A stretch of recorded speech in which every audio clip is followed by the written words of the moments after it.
अस्सलाम वालेकुम guys, welcome back to my channel doctor Kainat Jatoi. I hope you all are well. So guys, आज का जो हमारा चैप्टर है जो आज हम लोग डिस्कस करेंगे आज की वीडियो में, वो है chapter number 2 Guyton and Hall physiology का।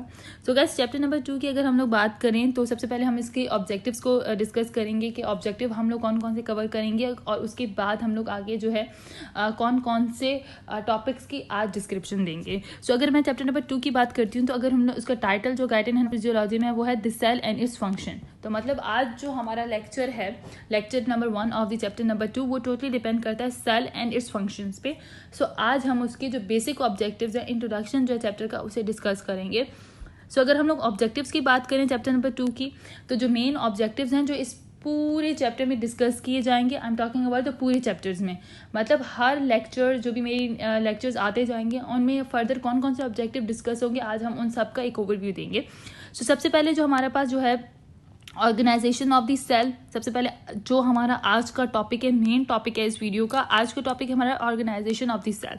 और जो फर्दर वीडियोस होंगे उनके अंदर हम लोग कौन कौन से जो है टॉपिक्स ऑब्जेक्टिव्स क्लियर करेंगे, वो है physical structure of the cell, comparison of the animal cell with the precellular forms of the life, ठीक है। देन हम लोग functional system of the cell करेंगे and locomotion of the cell. So ये इस चैप्टर के जो है हमारे पास ऑब्जेक्टिव्स हैं जो हम लोग इन चैप्टर्स के आने वाली हर लेक्चर में डिस्कस करते जाएंगे।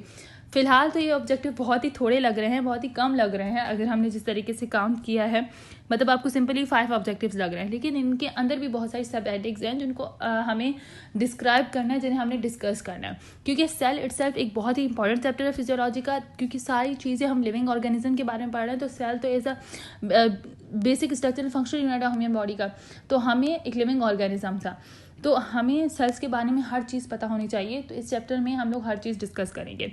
Then lecture number 1 objectives. अब आ जाते हैं हम लोग कि हमारे आज के लेक्चर के कौन कौन से ऑब्जेक्टिव्स हैं। सो आज के लेक्चर में सबसे पहले हम लोग introduction of the cell physiology, cell physiology का इंट्रोडक्शन डिस्कस करेंगे। देन हम लोग organisation of the cell, organisation of the cells हमारा मेन आज का टॉपिक है, उसे डिस्कस करेंगे। एंड देन उसके अंदर क्या क्या डिस्कस करेंगे, उसके सब हेडिंग्स क्या है। ऑर्गेनाइजेशन ऑफ द सेल की इंट्रोडक्शन है, इट्स कंस्टिट्यूट्स मीन्स कि कौन कौन से ऐसे सब्सटेंस है जिससे मिलके वो कंपोज हुआ हुआ है, सो वो सारी चीज़ें, और कॉम्प्लेक्स किस वजह से है वो सारी चीज़ें। उसमें हम लोग water, ions, proteins, carbohydrates and lipids को भी डिस्कस करेंगे। सो ये हमारे आज के बेसिक्स जो आप लोग कह सकते हैं कि हमारे आज के बेसिक ऑब्जेक्टिव्स हैं जो हम लोग यहाँ पे डिस्कस करेंगे। सो यहाँ पे हम लोग जो है लिपिड्स को भी ऐड कर देते हैं, मैं शायद यहाँ पे लिपिड्स ऐड करना भूल गई हूँ।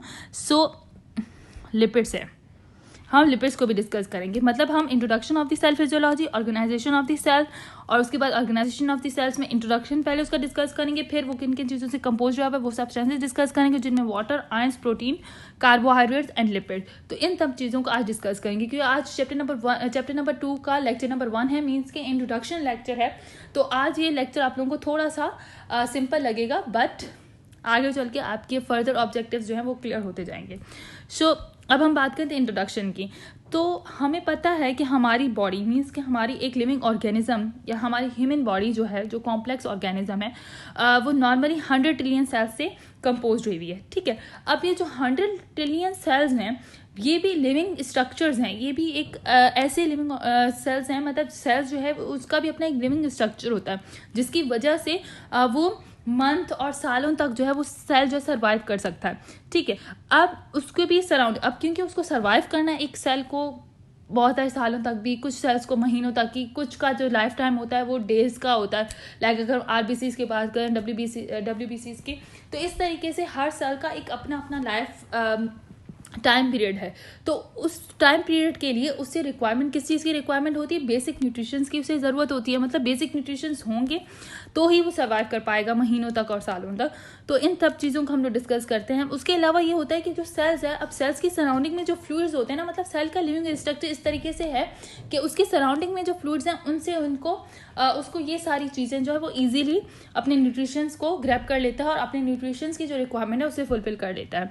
अच्छा, अगर हम लोग बात करें सेल की, तो अगर इसके बेसिक ऑर्गेनाइजेशन है और इसके कंपोनेंट पार्ट्स है, मींस के सेल इन तमाम रिक्वायरमेंट्स को पूरा करने के लिए उसका स्ट्रक्चर इस तरीके से बना हुआ है कि उसके पास अपने खुद के बहुत पार्ट्स हैं, मतलब वो उसके ऐसे पार्ट्स हैं जो कि उसे लिविंग एक सर्वाइव करने में हेल्प करते हैं। तो आज उन सब की हमारे पास डिस्कशन होगी। तो ये सर इंट्रोडक्शन था, मतलब सेल के बारे में ये बेसिक इंट्रोडक्शन तो आप लोगों को पता भी होगा। मीन्स कि each of 100 trillion cell in a human being is a living structure. हर सेल का एक लिविंग स्ट्रक्चर होता है। Live for month and years, means survive करने के लिए, मतलब जो कुछ सेल्स का लाइफ टाइम पीरियड जो होता है दिनों का होता है, कुछ का मंथ्स का होता है, कुछ का ईयर्स का होता है। तो इस सब के लिए उसका एक अपना ऑर्गेनाइजेशन है, उसके अपना एक स्ट्रक्चर है।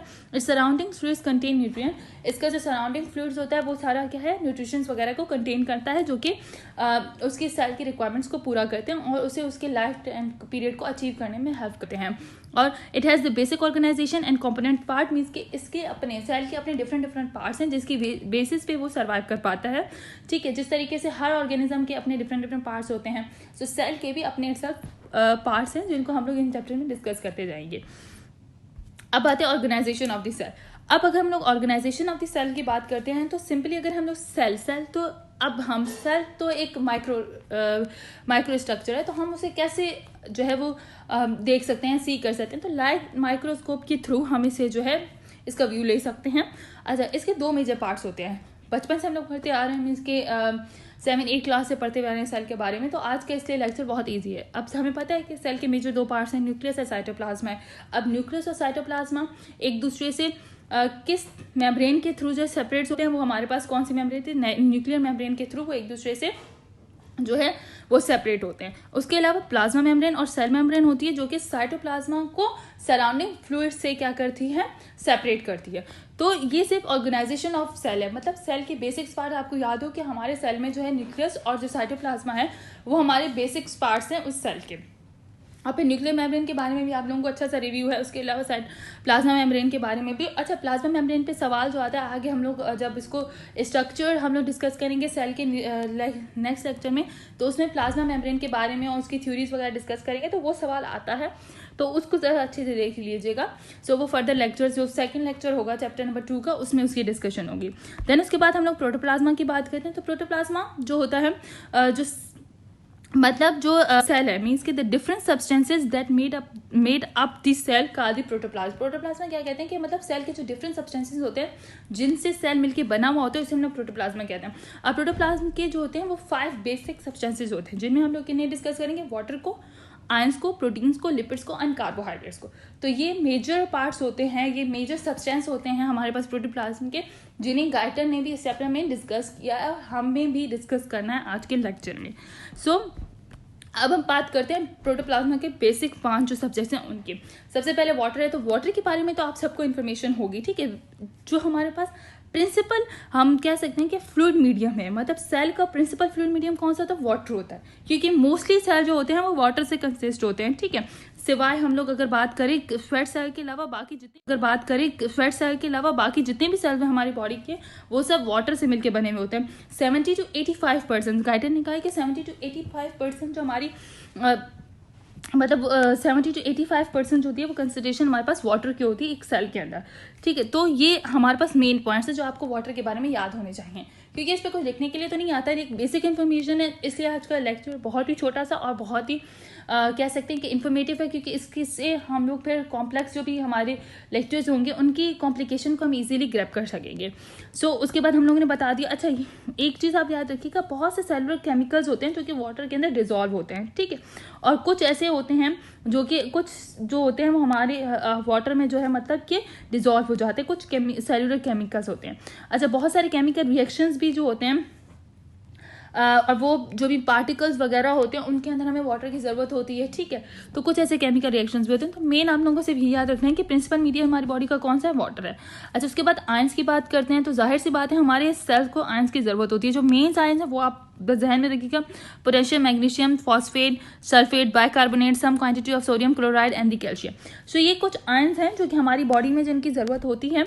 गाइटन ने भी इन्हीं आयंस को इसी तरीके से डिस्क्राइब किया है, ठीक है, क्योंकि ये इनका जो रिलेशन है वो इंटरसेलुलर एक्स्ट्रासेलुलर फ्लूइड से है। तो ये हमें बस याद हो कि हमारे बॉडी के अंदर जो है आयंस भी होते हैं, और वो कौन कौन से आयंस हैं जो हमें बता दिए। मेन इंपॉर्टेंट जो है वो पोटेशियम है, मैग्नीशियम है, फॉस्फेट है, सल्फेट है, बाइकार्बोनेट है, और कुछ क्वांटिटी में हमारे पास सोडियम क्लोराइड एंड कैल्शियम्स होते हैं, ठीक है। अच्छा, ये आयंस जो होते हैं वो बहुत ज़्यादा इंपॉर्टेंट होते हैं। अब हमारी बॉडी में इन आयंस की ज़रूरत क्या होती है? जैसे वाटर की, हमें तो वाटर तो प्रिंसिपल मीडियम है, जो हमारी पूरी बॉडी को जो है इसके ज़रिए बहुत सारे रिएक्शंस करने होते हैं हमारी बॉडी में, तो इसलिए वाटर बहुत इंपॉर्टेंट होता है। इस तरीके से आयंस की क्या ज़रूरत होती है? तो आयंस जो होते हैं वो हमारे पास मतलब इनऑर्गेनिक केमिकल्स, मतलब ये हमें इनऑर्गेनिक केमिकल्स देते हैं सेलुलर रिएक्शंस के लिए, जो कि हमारी बॉडी के लिए बहुत ही ज़रूरी होते हैं। फॉर इंस्टेंस अगर हम लोग आयंस जो सेल मेम्ब्रेन के ऊपर होते हैं वो किसकी ट्रांसमिशन कराते हैं? Electrochemical impulses in nerves and muscle fibre. मतलब मसल फाइबर की जो नर्व जनरेशन होती है, मतलब जो भी केमिकल इम्पल्सेस होते हैं, इलेक्ट्रोकेमिकल इम्पल्सेस, उनके जनरेशन में ये आयन हेल्प करते हैं। तो इसलिए इन आयंस को पढ़ा जाता है और ये हमारी बॉडी के लिए बहुत ज़रूरी है। फिर उसके बाद आ जाते हैं हम लोग प्रोटीन्स की। तो प्रोटीन आफ्टर वाटर जो बहुत ही ज़्यादा मोस्ट अबंडेंट सब्सटेंस है हमारी बॉडी के अंदर वो प्रोटीन है, ठीक है, which can be normally constitute 10 to 20% of the cell mass. Cell mass का 10 to 20% किससे कंस्टिट्यूट होता है? हमारे पास प्रोटीन से। और वाटर जो है वो 70 to 85% याद रखिएगा। इस तरीके से हमारे पास प्रोटीन्स कितने? 10 to 20%। मतलब वाटर के बाद बहुत इंपॉर्टेंट कौन सा है हमारे पास? बहुत ही ज़्यादा इंपॉर्टेंट, जिसे हमारे लिए मेमोराइज करना बहुत ज़रूरी है, वो प्रोटीन्स होते हैं, ठीक। ये दो टाइप्स में होते हैं, स्ट्रक्चर प्रोटीन भी होते हैं और फंक्शनल प्रोटीन भी होते हैं। मतलब स्ट्रक्चर प्रोटीन्स और जो हमारे पास फंक्शनल प्रोटीन्स हैं, ये इसकी कह सकते हैं कि इसकी सब डिविजन्स के ये डिवाइड फर्दर किन में हुआ है। अब जो स्ट्रक्चर प्रोटीन जो प्रेजेंट होते हैं सेल में वो लॉन्ग फिलामेंट्स की तौर पे होते हैं, मतलब पॉलीमर्स होते हैं बहुत सारे प्रोटीन्स मॉलिक्यूल्स का, ठीक है, उनके बारे में हम लोग बात करते हैं। और जो फंक्शनल प्रोटीन होते हैं जो हमारे पास वो जो होते हैं ट्यूबुलर ग्लोमेरुलर फॉर्म के अंदर होते हैं, और वो हमारी बॉडी को जो है वो बहुत सारे फंक्शंस में हेल्प करते हैं एज अ एंजाइम्स। मेनली ये प्रोटीन कंसिडर किए जाते हैं एज अ एंजाइम के तौर पर, क्योंकि एंजाइम्स भी क्या होते हैं हमारे पास वो प्रोटीन है। तो हम लोग फर्दर लेक्चर में, जो हमारा नेक्स्ट लेक्चर होगा उसके अंदर पूरी डिस्क्रिप्शन होगी प्रोटीन से रिलेटेड, कि प्रोटीन में हम लोग किन किन चीज़ों को पढ़ते हैं और ये फंक्शन और स्ट्रक्चर प्रोटीन हैं क्या। जब हम लोग बात करते हैं लिपिड्स की, तो स्पेशली अगर हम लोग लिपिड्स की बात करते हैं तो लिपिड्स होते हैं, जैसे हमारी बॉडी में लिपिड्स की अगर हम लोग बात करें तो मेन हम लोग जब भी लिपिड्स का नाम आता है तो हम लोग फॉस्फोलिपिड्स और कोलेस्ट्रॉल की बात करेंगे। लेकिन लिपिड्स की जो है वो बहुत सारे टाइप्स के सब्सटेंसेस होते हैं जो कि ग्रुप, मतलब एक साथ ग्रुप करके और वो लिपिड्स हमारे पास बनाते हैं। यहाँ पे फैट सॉल्वेंट्स होते हैं। सो स्पेशली जो दो लिपिड्स जिनकी हमारी बॉडी में बात हो रही होती है, सेल में बात हो रही है, वो फॉस्फोलिपिड्स है एंड कोलेस्ट्रॉल है, जो कि 2% हमारी टोटल बॉडी का, जो भी हमारी बॉडी है उसका 2% बनाते हैं। जो भी सेल है हमारी बॉडी का उसकी 2% कंस्टिट्यूट करते हैं। इनमें से कुछ सेल जो होते हैं वो लार्ज क्वांटिटी ऑफ ट्राइग्लिसराइड जैसे न्यूट्रल फैट होते हैं वो भी कंसिस्ट करते हैं।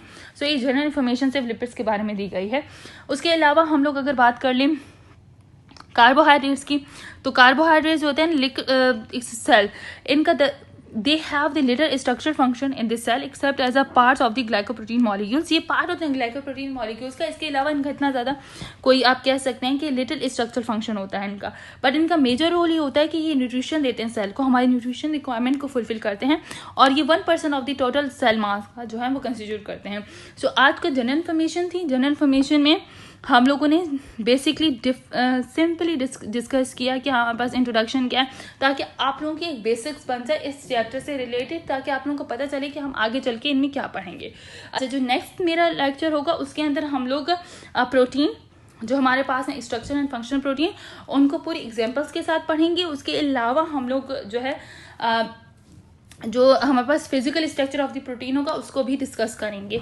और इस लेक्चर को बहुत ज़्यादा जो है वो सही तरीके से आप कॉन्सेप्ट बना लें इस लेक्चर के, ताकि जो आगे नेक्स्ट लेक्चर है वो आप लोगों के लिए बहुत ही ईजी रहे। आई फील लाइक दैट कि सेल आप लोगों के लिए चैप्टर इजी रहेगा, सिर्फ थोड़ा सा लेंथी है बट इजी है, क्योंकि ये आप लोग कब से पढ़ते हुए आ रहे हैं। आप लोग इंटरमीडिएट में भी आपने पढ़ा है, 9th क्लास में भी आपने पढ़ा है, उससे पहले भी आप लोग सेल को पढ़ते आ रहे हो, तो सेल हमारे लिए इतना मुश्किल नहीं है ये चैप्टर। हाँ, बस कुछ थ्योरीज वगैरह जो आप लोगों को मेमोराइज करनी पड़ेंगी। इसके अलावा ये बेसिक इन्फॉर्मेशन है। अच्छा, जो आज की इन्फॉर्मेशन थी उसमें से कोई ऐसी चीज़ नहीं है जिस पर सवाल आ सके, मीन्स कि ये सिर्फ जनरल इन्फॉर्मेशन थी। हाँ, जनरल इन्फॉर्मेशन के प्रोटोप्लाज्म क्या होता है, न्यूक्लियर मेम्ब्रेन क्या होती है, तो इसमें कोई इतना बड़ा ही नहीं था कि आप लोगों का कोई क्वेश्चन आ सके। सो बस आप लोगों को एक जनरल ओवरव्यू देना था इस चैप्टर का, ताकि पता चल सके।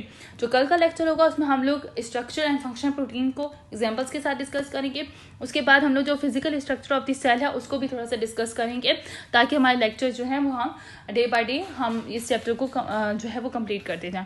आई होप आज का लेक्चर आप लोगों को समझ आ गया होगा और आप लोगों को पता चल गया होगा कि हम इस चैप्टर में क्या क्या पढ़ेंगे और ये चैप्टर कितना इंपॉर्टेंट है।